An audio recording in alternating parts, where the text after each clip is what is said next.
tout ce qu'on fait, on doit travailler pour nous et nous on est là, on pense qu'on va toujours faire du boulot pour nous. Mais si on fait du boulot pour nous, est-ce que vous avez dit, moi je peux peut-être emprunter les mots de Feu Ateba Yeni. Vous avez vu un pays qui s'est développé avec l'aide au développement? C'est impossible. Je rejoins Charles. Il faut de la recherche. Il faut qu'on travaille ici. Ça va prendre le temps que ça prend, mais il faut penser grand. Il y a des décisions à court terme, à moyen terme et à long terme. Mais le long terme, le moyen terme et le long terme qui doit nous rapporter quelque chose doit être pensé très bien et utiliser nos moyens ici. Pourquoi on ne peut pas reproduire des Avega? Quand je vois aujourd'hui Gavi et Pedri en Espagne, on a reproduit Iniesta et Xavi. Pourquoi nous on ne peut pas reproduire Bidarantes? Pourquoi on ne peut pas produire Feu Nyongue Jacques? Pourquoi on ne peut pas reproduire Tchoutan? Voilà, justement, j'allais justement dire que Bernard Tchoutan c'était Emmanuel Marco, le père, oui. L'Ingria, Bernard Tchoutan, ils ont suivi les ailiers de race, comme disait souvent Abel Belgemoussi, oui. Ailiers de race. Oui, parce qu'on a refusé. C'était Bernard Tchoutan. Après le Tchoutan, il n'y en a plus. Hein. Linguès, Amara Touré, Linguès. Hein? Pourquoi on ne peut pas reproduire? Tout simplement parce qu'on dort. On dort et on attend que les autres nous aident. Est-ce que ce n'est pas le problème des écoles de football? Je sais pourquoi la génération 2000 là, ils gagnaient. C'est parce que les Européens nous ont aidés. Il y a les centres ici qui ont commencé, mais ils partaient à 15 ans, 16 ans. Donc ils terminaient pas leur formation ici. Ils arrivaient en Europe à 16 ans, ils continuaient leur formation. Et ils revenaient maintenant. C'est pas notre travail. Pourquoi ça se coupe, pourquoi ça plonge après? 2000 c'est quand même l'œuvre d'un homme, le chantre, hein? Non, il vient récolter les trucs. Récolter quoi? Oui, le travail était il y a fait à la base. Le travail de UCB avec la KSA et l'école des bras. Est-ce que ça suffisait? Oui, mais le travail pour la préformation des enfants était fait. Maintenant, après, il y a eu le départ de ces jeunes-là vers l'Europe. Quand Samuel Eto'o va à 16 ans au Real de Madrid, ça lui apporte un plus, puisqu'il continue sa formation. Il devient un joueur confirmé à quel âge? Je crois autour de 20 ans, 21 ans. Donc il a encore fait sa formation là-bas. Et on a bien peaufiné sa formation, bien taillé tout, a bien arrangé pour produire le joueur qu'il est devenu. Mais imaginez-vous s'il était resté au Cameroun, on n'aurait rien fait. Parce que les conditions ici, il n'y a pas ces conditions. Il n'y a pas des gens qui veulent penser football. Et je l'ai dit toujours, on ne peut pas avoir un très bon football dans un pays qui a des problèmes d'énergie, d'eau et tout ça là, des problèmes économiques, des petits problèmes là, on ne peut pas avoir. Il faut d'abord régler toutes ces histoires là, des stabilités politiques et tout, toutes ces histoires là, on ne peut pas. Ça impacte sur le football? Oui, ça impacte sur le football, c'est impossible d'avoir. Donnez-moi un pays là qui est là en haut, qui est le Maroc. Vous voyez le Maroc c'est une puissance économique en Afrique. C'est l'un peut-être des plus grands pays en Afrique. C'est normal qu'il soit à ce niveau. Et le Cameroun, qu'est-ce que le Cameroun a à chercher là-bas? Il doit avoir réglé les petits problèmes, les problèmes qu'il a ici. Les gens ont des problèmes pour se déplacer, pour manger et tout. Donc, il doit avoir réglé ces problèmes-là. Voilà, Emin Maï, pour vous, qu'est-ce qui justifie cette contre-performance de l'Afrique à cette 22e édition de la Coupe du Monde? On va appeler ça contre-performance parce que peut-être on est, nous, assez dessus. Et parce qu'on sait, effectivement... Quand je dis contre-performance, c'est qu'on attendait quand même, à côté du Maroc, peut-être pas le Maroc, on attendait d'abord le Sénégal, le Cameroun et le Maroc. Les autres, bon, c'est discutable. Non, le Sénégal d'abord parce que c'est la première nation. Voilà, champion d'Afrique. Au FIFA, justement. Oui, au ranking FIFA, oui. Champion d'Afrique, au vu également de son effectif, la qualité des joueurs de manière individuelle, la composante. Ça, on est clair là-dessus. Après, il y a des nations comme le Maroc, qui, de manière individuelle aussi, très bons joueurs, le Cameroun, la Tunisie, le Ghana, avec le travail de SAP fait par Otto. Mais après, on est dessus parce qu'on se dit, chez nous, on se dit toujours qu'on a du talent, on a du potentiel, mais il y a un hic qui coince. Il y a toujours un hic. Ce petit truc-là qui nous empêche un peu comme on parle aujourd'hui de cette défaite du Maroc en demi-finale et on se dit il y avait de la place parce que voilà, le Maroc sur le plan de la production a carrément le dominé. Qui l'eût cru que Maroc-France, le Maroc a une grosse possession de balles, plus de 60% au-dessus de la France. Qui l'eût cru? Personne. Mais justement, ça part du fait que, au-delà du fait que aujourd'hui, de manière unanime, nous sachions que nous avons des éléments, nous avons des individualités, nous avons de la matière. Parce que c'est en ça même, s'il faut revenir sur le plan de l'Afrique pour parler de l'Afrique, c'est en ça même que l'Afrique possède la matière.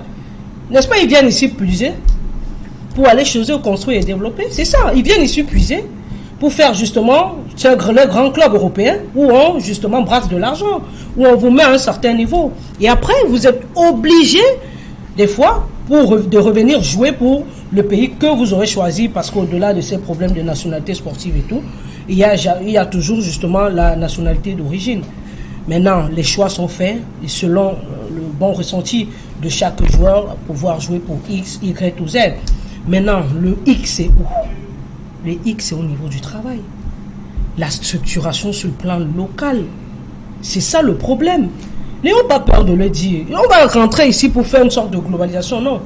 Le problème aux lumières, oui, c'est peut-être ça peut participer parce que si vous voulez avoir un centre qui soit électrifié, qui vous permette de travailler en nocturne, comme en Dion, il faut de la lumière, il faut de l'énergie, oui.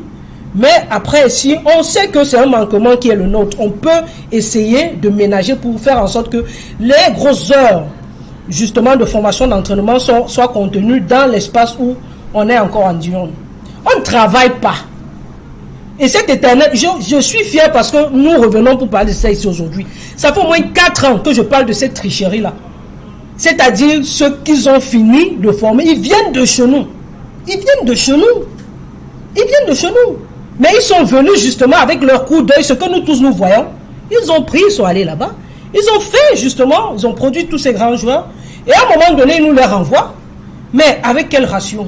Quand bien même ils nous les renvoient, comment est-ce que nous les exploitons? Comment est-ce que nous les utilisons? Dans quel environnement nous les logeons? Vous pensez que c'est facile d'avoir quelqu'un qui a une hygiène de vie, un environnement sain? Vous le prenez, vous le ramenez dans ce que l'on vit en Afrique généralement, en ce qui concerne les regroupements, les sélections nationales. Vous croyez que c'est facile? C'est pas facile parce que le mec, il est déjà dans son environnement pro. Il a ses habitudes, il a ses attitudes, il connaît, tout est quadrillé, c'est bien organisé. Quand vous ramenez ici, vous n'aménagez pas. Vous voulez quel résultat? On ne travaille pas. Charles parle de l'époque de 90. Mais c'est bien que l'on prenne cet exemple. Parce qu'on va vous dire que toute la composante, la grande constituante de cette grande époque 90, on dit à l'époque, c'est pratiquement du canon tonnerre et Union. Voilà, canon tonnerre et Union qui constitue l'équipe nationale avec de très bons résultats, de très très très grands joueurs. Mais qui ont su d'abord, de prime abord, frapper à l'œil des détecteurs, des sélectionneurs, des entraîneurs, des coachs qui ont su voir en eux et ils ont implémenté une politique pour pouvoir l'accompagner. On les a eus après, quand on a eu cette rupture après 94. Parce qu'il faut le dire, il y a eu une rupture qui arrive après 94. Les centres de formation, notamment 2, prennent le relais. UCB, École des Brasseurs. C'est École des Brasseurs. Voilà. Ils nous produisent ce qu'ils nous produisent. On s'en glorifie. On est content. On peut vous réveiller à 18h. Non, on ne glorifie pas, on s'en glorifie. Il y a eu les résultats. Oui, on a quand même justement, on s'en glorifie. C'est pour ça que je dis, puisqu'on peut vous réveiller à 18h, Serge Alain. On a eu des bons résultats. 2 Coupes d'Afrique des Nations. Serge Alain, on peut vous réveiller. Serge Alain, on peut vous réveiller à 18h. Vous donnez le 11 entrants du Cameroun avec les 3 remplaçants. C'est-à-dire, ceux qui vont rentrer. Oui. Donc les 3 remplaçants aux États-Unis, vous donnez les 3 qui vont rentrer. Attends, Émile Maï, attendez. Maintenant, là, vous ne pouvez pas donner avec les remplaçants. Non. Comment vous dites non? Je dis non. Je dis non. On peut vous réveiller à minuit. Vous ne savez pas que Bassoko peut entrer?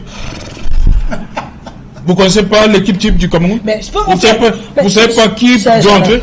Vous avez vu à la CAN? Serge Alain. Qui entrait très souvent? Serge Alain. Si aujourd'hui on phagocyte l'esprit des Camerounais. Non, c'est pas phagocyté. On vous force à l'acceptation d'un certain nombre de choses. Qui force? Ceux qui sont au devant de la chose. Ceux qui aujourd'hui ont la lourde et la grosse responsabilité de gérer justement notre football et notamment nos différentes sélections. Oui. C'est-à-dire qu'ils vous habituent que si tel sort tel entre. Mais ça, à l'époque, quand on vous dit que c'est pourquoi je dis que vous savez maintenant quand on vous dit tel sort tel entre, c'est à l'ordre du mérite. Maintenant, c'est l'ordre de quoi? Ils seuls eux pourront nous dire. Et on espère un jour avoir justement des rendus pour que l'on puisse nous expliquer un certain nombre de choix. Pour que l'on nous propose. Le sélectionneur sait pourquoi il a dit, non? Oui, il sait. Voilà. Qu'il nous convainc. C'est ça le problème. Comment? En nous expliquant, simplement. En nous expliquant. C'est tout. C'est tout ce que l'on veut.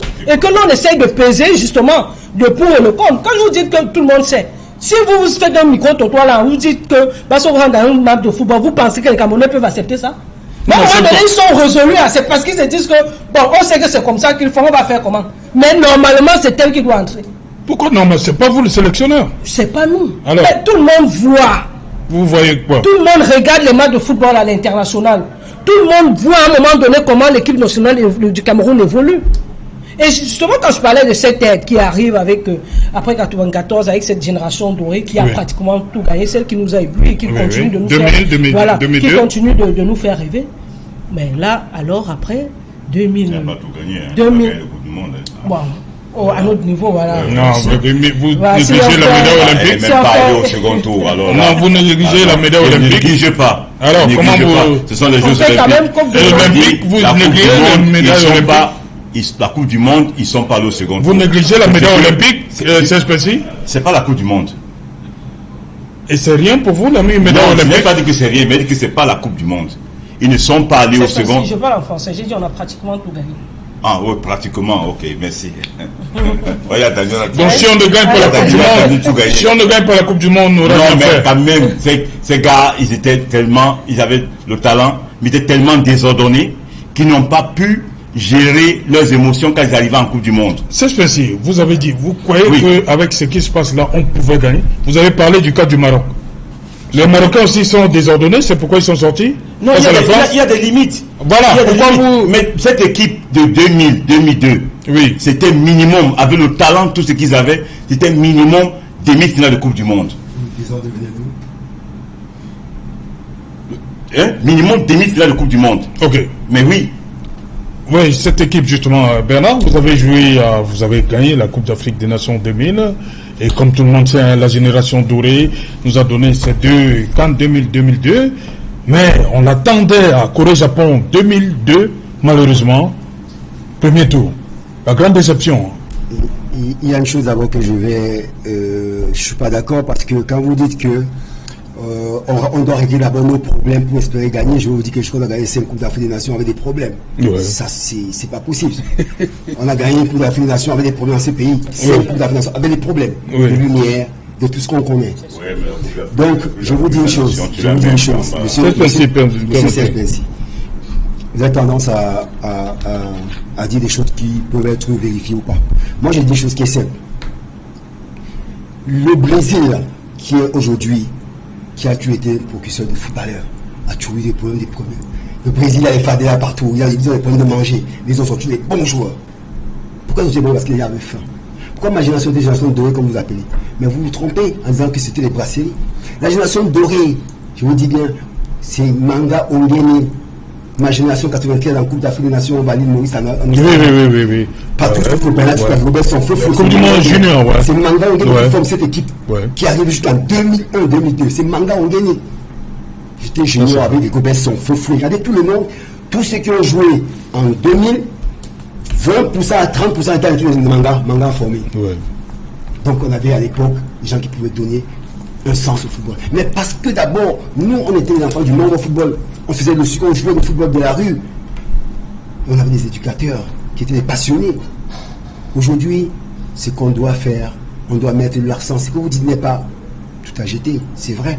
On doit mettre l'accent sur le football jeune.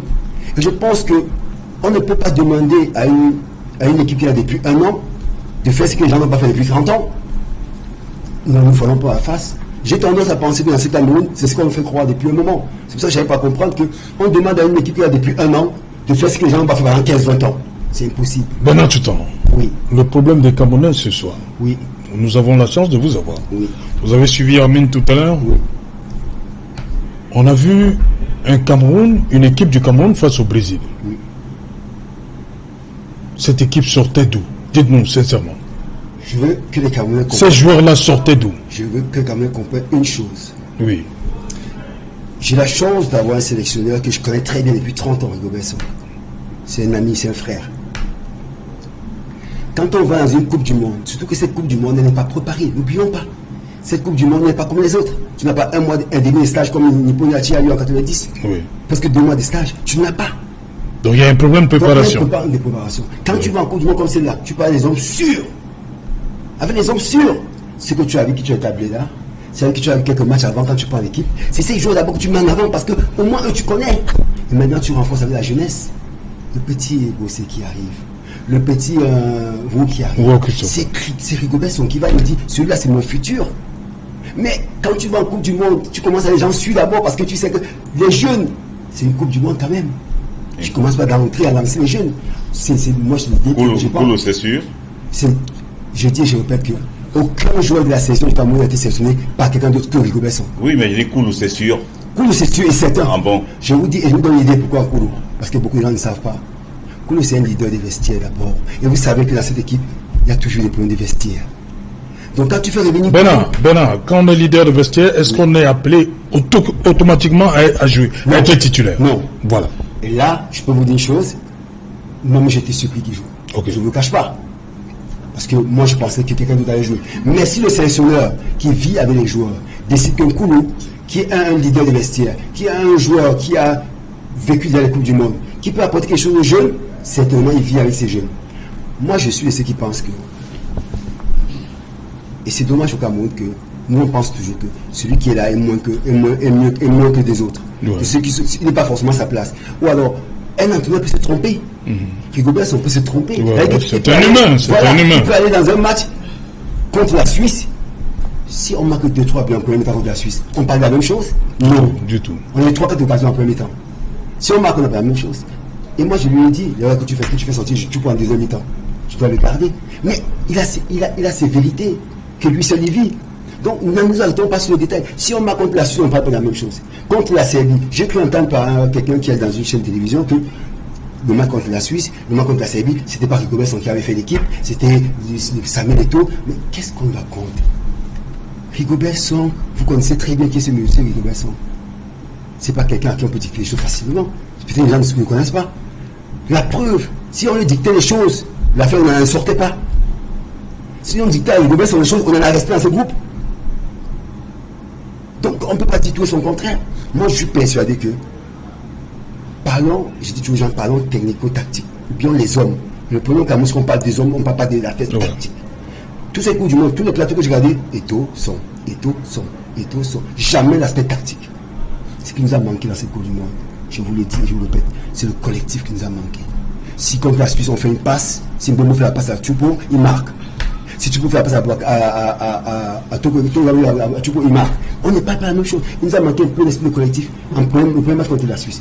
Le match contre la Serbie, on fait moi j'ai dit à certains joueurs que j'ai eu, mais vous faites c'est une faute professionnelle, vous faites. Vous ne pouvez pas prendre 2 buts en 3 minutes d'arrêt de jeu. Ouais. C'est impossible, c'est une faute professionnelle. Normalement, on vous coupe de l'argent. Normalement, si moi je là-bas, je demande, on coupe de l'argent aux joueurs. Parce que c'est une faute professionnelle. Vous ne pouvez pas. C'est pas le sélectionneur qui va faire ça. C'est au joueur de le savoir. Qui reste 1 minute, 2 minutes, à la fin, on fait quoi? On bloque, et on ferme. Donc il y a des choses on est plutôt sélectionneur. Et non, parfois, mon équipe à moi de 2000, mon équipe 98, 96, quand je suis entré, je peux vous dire une chose. Sur le terrain de foot, le coach nous donnait des consignes. Mais dès qu'on est sur le terrain, c'est feu fouillé, c'est Rigobert qui disait, et les gars, là c'est bloc, on monte, on descend. Mais c'était les joueurs qui décidaient sur le terrain. Donc on ne peut pas imputer à l'entraîneur, même si c'est le chef, mais quelque part, les joueurs aussi sont responsables. Oui. En fonction de la situation. Mais là, tout le temps, il te coupe, on peut imputer à l'entraîneur parce que c'est lui qui choisit les hommes qui sont sur le terrain, qui sont incapables d'implémenter son discours. Oui, d'implémenter son discours et de former ce bloc. Certains même qui n'ont pas les qualités techniques, physiques et tactiques pour jouer. Pourquoi il met Umgwet au troisième match, pourquoi il le met de côté et on a un meilleur match au milieu de terrain? Je réponds à ta question. J'ai dit ici, quand on va à une guerre, on va des hommes sûrs. Umgwet, c'est son joueur qui a eu des pluies. Il joue à Umgwet en demi, c'était facile. En Algérie, il était là. Donc il va une valeur sûre, plus c'est une valeur sûre. Maintenant, il va en Coupe du Monde, il peut se tromper. Et on a vu tout ce que... Oui, mais tu sais, tu peux te tromper 1 fois, 2 fois. Je dis de prendre 3 fois, ça devient diabolique. Non, il ne s'est pas trompé 3 fois, il s'est trompé 1 fois contre la Suisse, comme tu dis. Umgwet est sorti. Contre la Serbie. Il a joué, non? Il a joué. Oui. Mais parce que sur les valeurs sûres. Après, qu'est-ce qui se passe contre le Brésil? Le Brésil. On a posé la question du Brésil. J'ai pu entendre aussi quelqu'un qui m'a dit, qui a fait une émission où il a prétendu que contre le Brésil, les garçons ont décidé eux-mêmes de faire l'équipe parce qu'ils se sont révoltés contre le fait que Onana soit parti, donc ils ont décidé de mettre l'entraîneur de côté, faire l'équipe. Mais franchement, il y a des gens parfois, j'ai l'impression que dans leur domaine de compétences, ils ne sont pas performants, mais dans le football réduit, tout le monde donne des leçons à Africa Foot. Tout le monde donne des leçons au football réduit. Les sociologues, les politiques, tout le monde donne des leçons au footballeur. Non, arrêtons un peu. Revenons sur la raison. Je dis et je répète, faites 2 matchs, un nul, une défaite. Il vous reste un 3e match contre le Brésil. L'entraîneur n'est pas bête, il sait qu'il a peut-être fait une erreur au premier match. Au 2e match, il n'a pas blindé comme il fallait. Au 3e match, je peux vous dire une chose. Peut-être même que si les 2 joueurs n'étaient pas blessés, peut-être ils auraient joué, qui sait? Vous comprenez un peu donc? Au 3e match contre le Brésil, il décide de jouer avec un système différent, avec 2 jeunes derrière qui sont des charbonneurs. Et on voit ce que ça donne. Et il joue devant avec 2 garçons, Choupo et Abouakar, qui sont des joueurs qui ont une maturité. Il aurait dû faire ça avec les 2 premiers matchs. Il n'a pas fait, c'est son choix. Mais il va assumer. Nous, me parlait de rendre compte. En chaque chose son temps. La Coupe du Monde va terminer.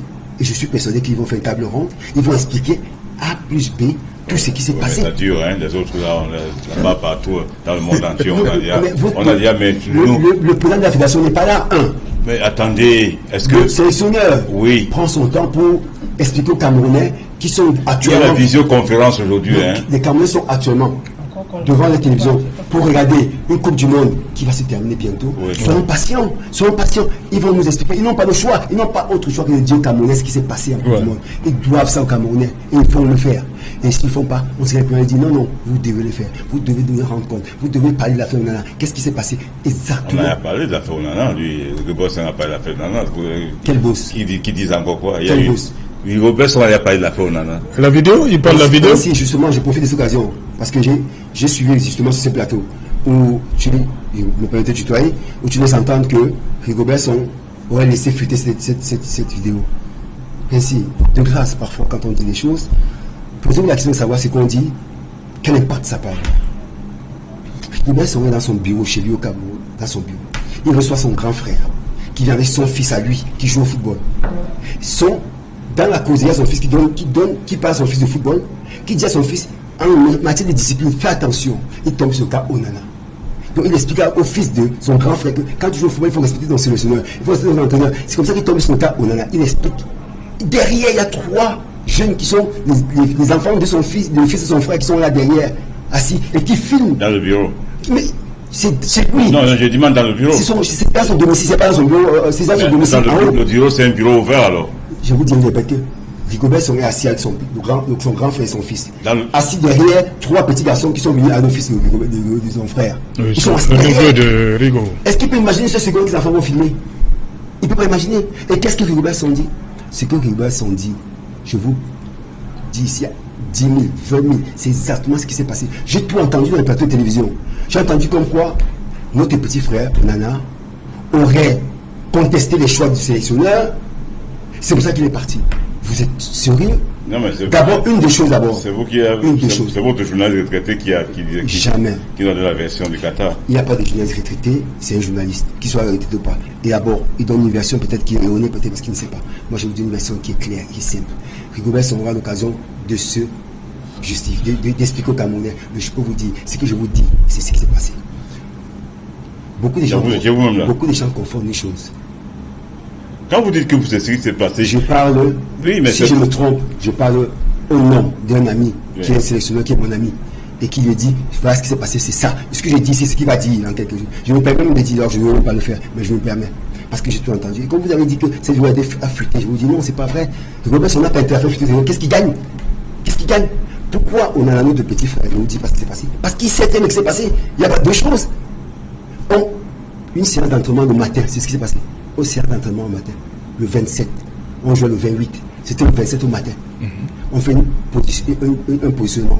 Onana prend le ballon, il ressort au milieu de terrain. Rigobert dit non, commence sur la gauche. Parce que même si on perd, on a le latéral droit, le stopper qui vont compenser. Et c'est là où l'embrouille part, parce qu'il n'est pas d'accord. Parce qu'il n'est pas d'accord. Et tu connais en football, quand ton boss dit faire, tu dois faire. Et vous oubliez une chose, c'est que ce même Onana. Mais moi, je ne comprends pas. Tu dis ça aujourd'hui.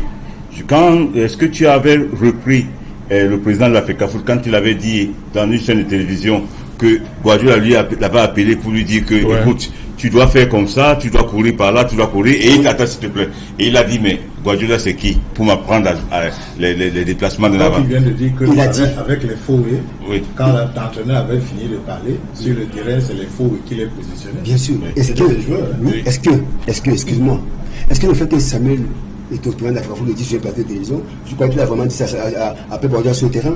Non, il a menti, parce que même nous-mêmes, quand on n'était pas d'accord avec Despiero, le chantre, quand il donnait une composition, ça nous est arrivé. Je peux vous dire, je cite les témoins qui sont là, ils peuvent vous dire, Patrick Moment est là. Quand on n'était pas d'accord avec le coach, on allait le voir dans la chambre. On ne mettait pas sa personnalité en mal. On le respectait. On allait voir dans la chambre du coach. L'équipe nous fait demain, on n'est pas d'accord. Il nous dit, ok, l'enfant est dormi. Le lendemain, il fait ce qu'on veut. Pourquoi? Parce qu'on ne l'a pas mis en minorité. On l'a respecté. Ouais. Mais si devant tous les joueurs, le coach te dit non, tu dis oui, monsieur, tu mets le mal de coach en minorité. Qu'est-ce qui s'est passé en 2014? Tu connais le principe. 2014, on a vu, comme tu dis, une équipe magnifique qui mettait gagner cette Coupe du Monde parce qu'il y avait la qualité des joueurs. Mais il y avait des problèmes internes. Qu'est-ce qu'on a fait? On a fait des réunions. On a dit c'est terminé. Ils sont allés sur le stade, qu'est-ce qu'ils ont fait? Ils sont battus. En plein, tout le monde a vu qu'ils sont battus. Et vous voulez que Rigobert Song qui a vécu ça, Samuel Eto'o qui a vécu ça, qui savait à quel point les problèmes internes peuvent miner une équipe, vous voulez qu'il laisse, on en a là-bas, qui reproduit la même chose? Parce que si on en a la même fait, imagine qu'il restait. Et qu'il y a 2-3 sympathisants qui l'aiment bien, qui peuvent faire cause pour lui. Qu'est-ce qui se passe? Ça pourrit un vestiaire. Tu sais très bien à quel point, à la Coupe du Monde, le vestiaire est point important. Donc en faisant partie du petit Onana, c'est pas parce qu'il est meilleur barre de touche, c'est juste pour dire discipline, à partir de maintenant, c'est comme ça que ça a marché. Vous ne pouvez pas venir à l'équipe nationale du Cameroun, faire ce que vous ne faites pas dans vos clubs. Tu penses que c'est ce que notre petit Onana pu faire ça dans son club? Mais ce que vous faites là, vous êtes en train de continuer à incriminer un jeune qui n'a jamais donné sa version. Je n'incrimine pas. Vous donnez une seule version. Et à chaque fois, vous êtes en train de dire que c'est le joueur. Bernard, permettez à Charles de dire. Respect au sélectionneur qui est. Donc, quand on manque de respect au sélectionneur, ça veut dire que forcément, on n'est pas bien éduqué. On a tout entendu sur le jeu. Il n'a jamais rien dit. Il y a des instances. Je dis et je répète. Il n'y a plus de code disciplinaire. Je dis et je répète que vous dites que parlez de manque de respect. Je vous dis tout simplement que vous êtes là, vous êtes éducateur. Quand vous dites à un enfant stop, il dit il stop. Mais maintenant, vous me parlez de discipline. Bon, imaginons qu'il y ait une discipline. En équipe, on est en Coupe du Monde. Il s'est mal comporté. On dit quoi? On donne un blâme. Non. On fait quoi? On écarte du groupe. Le sélectionneur ne peut qu'écarter. On le carte ou bien on le renvoie? Attends, si tu l'écartes du groupe comme tu as fait en 2014 et que tu peux le régler. On a écarté qui en 2014? Non, en 2014, on a fait une réunion. Quand tu écartes du groupe, tu le laisses où? Il peut faire un entraînement à part, ça se fait, non? Et il doit avoir les autres joueurs. Pourquoi pas? Le problème, il n'a pas la peste quand même. C'est pas la question. C'est que dans Est-ce qu'il a la peste? Monsieur, vous savez, jouer au football, vous savez, un groupe, c'est la discipline. Je n'ai pas dit que notre petit frère a manqué, a fait ceci, cela. Je vous dis simplement que si le sélectionneur estime que ce que tu fais n'est pas bien, si tu veux parler au sélectionneur, tu sais très bien ce qui se passe. Tu prends le sélectionneur à l'intérieur. Je vous dis et je répète, si notre petit frère, Onana, qui est un petit frère, d'abord vous notez une chose, c'est que Onana n'est pas un joueur comme tout le reste. Onana, cette équipe nationale, est un porte-flambeau. Il est le fils du président de la fédération. Son fils, le président de la fédération, était au gradin, ça s'est arrivé, il regardait l'entraînement. Donc tu imagines combien pour lui, parce que certaines personnes disent ça, ou c'est lui qui a demandé. Vous voyez que vous n'avez même plus la même version que Rigobert. Parce que Rigobert a dit qu'il a allé lui dire, il était dans les gradins. Comment il est dans les gradins? Voilà ce que les Rigobert sont dit. Et le Onana dit, voilà ce que après l'entraînement, il va dire à son père en pensant que son père va faire quelque chose. C'est ce qu'il a dit. Non, il a dit ceci. Onana allait voir le président. Il allait voir le président parce que quoi? Parce que Rigobert a dit reste à côté, il allait voir le président. Mais le président était quoi? Parce que c'était au stade, il a vu. Il était là, il a vu. Donc elle allait voir le président. C'était pourquoi? Mais il n'a pas entendu. Mais il a bien dit que parce qu'il cause tout le temps avec le président, il pensait que. Moi, ce que je veux dire. C'est pas qu'il pensait. Ce que je veux dire. C'est normal, c'est une réaction normale. Ce que je veux dire en réalité, c'est que ce que vous, qui êtes à la FECAFOOT, faites n'est pas une bonne chose. Comme quoi? Le fait d'incriminer avec votre version à vous, C'est pour ça que je parle d'instants disciplinaires. Parce que les instants disciplinaires ont le principe du contradictoire. D'appliquer le principe du contradictoire. Est-ce qu'il a fait qu'à faute? Donner la parole à Onana, qui s'explique devant une instance, parce que le problème est sorti du vestiaire. Il n'est plus dans le vestiaire. Le sélectionneur n'applique pas d'avertissement ou de blâme. Ça, c'est l'administration. Le sélectionneur a fait son travail, il a écarté du voilà. Le communiqué était clair, suspendu provisoirement. Même à titre provisoire ou à titre conservatoire, on peut dire ce qu'on veut. Ça, c'est de son ressort. Parce qu'il sait que sur le plan administratif, c'est pas à lui d'appliquer les blâmes, les exclusions. C'est pas son travail. Parce qu'il y a une commission qui doit siéger. Et vous vous souvenez que pour le président actuel de l'Africa Foot, après le Marrakech Gate, on a fait chez une commission. Monsieur. Où certains joueurs ont envoyé leurs avocats. Principe du contradictoire. Après cela, à ce moment-là, quand la commission a fini de statuer, à quel moment? Pendant la Coupe du Monde? Moi je dis pas dans la commission. Là, quand vous donnez la version ici, la Coupe du Monde du Cameroun est finie. Bien sûr. Depuis le premier tour. Je peux vous dire une chose, c'est qu'il y a une commission là. Et Robert a même eu le temps de revenir et de faire une vidéo. Bien sûr que Robert n'a pas fait des vidéos avec des si pareil. Il n'a pas fait des vidéos. Je dis et je répète que je dis et je répète. Je vous dis, je ne raconte pas des conneries. Notre petit frère personne ne l'a dit. Notre petit frère Onana. Si vous voulez parler, personne n'empêche de parler. Si. Qui l'empêche de parler? Il pourrait parler. L'épée de Damoclès qui pense sur sa tête. Pourquoi? On va écouter Amin Maï. Pourquoi encore notre jeune a donné une version? Parce que tout simplement, ils estiment que cette histoire n'a pas besoin de non, c'est vous qui leur donnez cette idée-là. C'est parce qu'il y a une épée. Il y a une épée. Moi, Bernard, je sortais, je disais ce que je voulais. Vous me dites que je dois dire. Ça, c'est vous, Bernard. Oui, non, même ces jeunes-là. Même ces jeunes-là. S'ils ne disent pas. Ça, c'est vous, Bernard. Non, s'ils ne disent pas à la télévision, ils vont dire à un frère, à une soeur. Ils vont sortir. C'est que ça a été comme ça. On va écouter Amin Maï sur cette question. Bah, vous avez écouté Bernard? Oui. Je crois que de manière religieuse même, on l'a très bien écouté. Et je me réjouis de l'avoir écouté puisqu'il parle avec beaucoup d'autorité. Il dit ce que pourrait dire son, parce qu'il a dit plusieurs fois, si je dis, il ne peut pas contredire. Et à l'intérieur, cela laisse entrevoir beaucoup de choses. Notamment, première chose, le groupe n'est pas humainement bon. Deuxième des choses, la discipline n'y est pas. Troisième des choses, les choix techniques et tactiques qui nous ont mis hors de cette Coupe du Monde. Il a demandé qu'on parle du tactique et du technique, que l'on laisse les sociologues, les politologues, et je sais trop quoi d'autre, qui sont parler. Les spectateurs du football. Oui, qui sont, parce que lui, il ne veut pas. Voilà. Parce que après, rien ne vous dit. Non, Bernard dit qu'on parle beaucoup plus des hommes, des personnes, que de parler du tactique. Rien ne vous dit que ces sociologues ou ces politologues n'ont joué au football ou alors ne sont impliqués de manière, d'ailleurs même, je crois qu'il y en a un là qui est un politologue, président du club, voilà. Très bien. Donc c'est dire que si tu es sociologue, ok, tu as joué au football, mais tu connais ABC du football, tu sais qu'un sélectionneur ne peut pas s'asseoir pendant tout, tu n'as pas de diplôme. L'autre qui dit qu'ils sont là pas de diplôme, pense que vraiment qui connaît ABC du football. On ne va pas rentrer à l'intérieur. Si on vous reprend cet exemple, tu connais comment on obtient les diplômes au Cameroun? De quoi? Le football de coach. Si on n'a pas de diplôme au Cameroun, on ne parle pas de ça. Non, vous connaissez? Non, parlons de choses, on parle pas de ça. On parle de ça, on parle de ça, on parle de tout le monde. Non, on parle de ça. Il a les diplômes. Si on veut rentrer, je pense que si on veut rentrer, là, sur ce terrain, il est très glissant. Il n'est même pas l'avantage de la personne. Non, on vous a écouté parler, monsieur. Parce que pendant longtemps, c'est vous qui parlez des plateaux. J'ai dit, je répète que. C'est vous qui parlez des J'ai parlé d'un début, vous ne parlez que de ça. J'ai parlé d'un individu. Et vous, qui êtes des passionnés de football, vous n'avez jamais fait allusion à ça. Quand quelqu'un dit qu'un sélectionneur n'a pas de diplôme, c'est un mensonge, vous savez, parce que vous s'assoyez sur un banc. C'est pas le diplôme de qui? Mais si tu peux au-delà du diplôme, on va avoir un diplôme. Mais tu peux pas se faire devant les bouches. Non, vous êtes en train de perdre Amine. Vous êtes en train de perdre Amine. Sur la question. Non, je vous en prie. À la Coupe du Monde. Je vous en prie, vous perdez Amine là. C'est Amine qui a la parole. C'est Amine qui a la parole, je vous en prie. Je dis que sur la question des diplômes du coach, de manière honnête et sincère, mettons ça de côté. Vous ne voulez pas en parler. On peut avoir un diplôme et ne pas l'avoir passé. Je dis ça. Mettons ça de côté. Je ne voudrais pas que l'on revienne ici parce que pour moi, je préfère. Dans quel pays Vous avez évoqué. Dis ce qui est vrai. Bernard. Comment on va avoir un diplôme passé? Non. Bernard. C'est ce que j'aime pas chez vous. Quand vous dites quelque chose, expliquez-moi pourquoi vous dites. Comment on peut avoir un diplôme sans le passer? Dans quel pays Rigobert Song a passé le diplôme en 2012 avec Zidane, Makelele, Kala. Claire Fontaine, c'est le collègue, elle a tapé sur Claire Fontaine. Qu'est-ce que vous avez dit? On peut passer les diplômes, ça va voir. Mais Emile, expliquez-vous quand vous dites les choses, parce que les gens vous écoutent. Quand vous dites, on peut avoir un diplôme, ça va passer. Emile, ne dites pas ça. Soyez sérieux. Quand vous parlez, c'est pas une question tactique.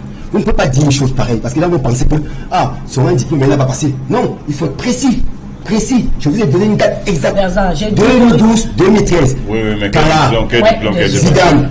Aujourd'hui, le diplôme UEFA Pro qui est demandé par la moitié des entraîneurs, je ne pense pas que ce soit le diplôme UEFA Pro qu'il a passé. Il a passé quoi? Je ne pense pas. Tu penses pas, mais tu non, je ne vais pas rentrer dans cette polémique. Ne rentre pas dans cette polémique parce que c'est pas... Mais si...